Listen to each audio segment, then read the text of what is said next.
திருக்குறள் பற்றி ஒரு சில விஷயங்கள் பார்க்கலாம். திரு கூட்டல் குறள், அதுதான் திருக்குறள். சிறந்த குறள் வெண்பாக்களால் ஆகிய நூல் ஆதலால் இப்பெயர் பெற்றது.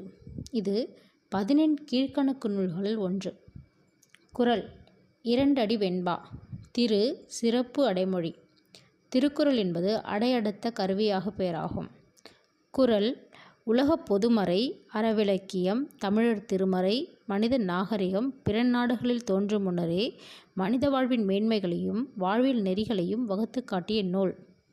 ஆங்கிலம், லத்தீன், கிரேக்கம் முதலிய உலக மொழிகள் பலவற்றிலும் இந்நூல் மொழிபெயர்க்கப்பட்டுள்ளது.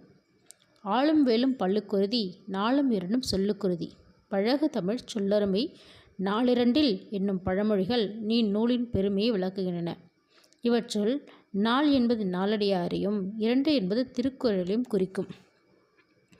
தருமர், மணக்குடவர், தாமத்தர், நச்சர், பருதி, பரிமேலழகர், திருமலையார், மல்லர், பரிப்பெருமாள், காளிங்கர், வள்ளுவர் நூற்கு எல்லையுரை செய்தார் இவர் என்று ஒரு பழம்பாடல் திருக்குறளுக்கு உரை எழுதியவர்களின் பட்டியலொன்றை தருகிறது. இதில் மொத்தம் 10 பேர் இருப்பாங்க. ஏட்டுச்சுவடியிலிருந்து திருக்குறள் முதலில் அச்சிடப்பட்ட ஆண்டு 1812. வள்ளுவன் தன்னை உலகினுக்கே தந்து வான்புகழ் கொண்ட தமிழ்நாடு அப்படின்னு பாரதியார் திருக்குறளை பாடியிருக்கார். வள்ளுவனை பெற்றதே புகழ் வையகமே என்று பாரதிதாசன் புகழ்ந்து பாடியிருக்கிறார். தமிழ்நாடு அரசு 133 அடி உயரமுள்ள திருவள்ளுவர் சிலையினை கன்னியாகுமரியில் நிறுவியுள்ளது.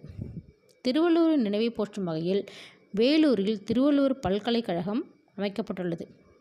இதில் 3 பால்கள் இருக்குது. அறத்துப்பால், பொருட்பால், இன்பத்துப்பால். அறத்துப்பாலில் 38 அதிகாரங்களும் 4 இயலும் இருக்குது. அதில் பாயிரவியல், இல்லறவியல், துறவியல், ஊழியல். பொருட்பாலில் 70 அதிகாரம் இருக்குது, 3 இயல். இன்பத்துப்பாலில் 25 அதிகாரம், 2 இயல் இருக்குது.